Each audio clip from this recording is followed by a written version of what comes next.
আওয়ামী লীগের মধ্যে যদি কোনো চিন্তাশীল মানুষ থেকে থাকেন, যদি বিবেকবান মানুষ থেকে থাকেন, আপনারা আমাদের কথাগুলো চিন্তা করবেন। দেশের জনগণের কাছ থেকে শেখ হাসিনা প্রতিশোধ গ্রহণ করেছে বাংলাদেশের রাষ্ট্রের কাছ থেকে।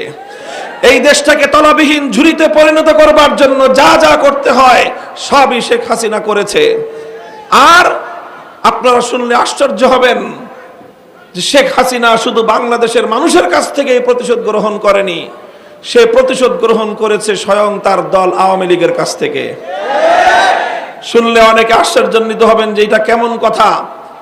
লক্ষ্য করে বুঝুন, 1975 সালের 15ই আগস্টের অভ্যুত্থানের পরে শেখ হাসিনা ঘোষণা করেছিল যারা তার বাবাকে হত্যা করেছে তিনি তাদের কাছ থেকে প্রতিশোধ গ্রহণ করবেন।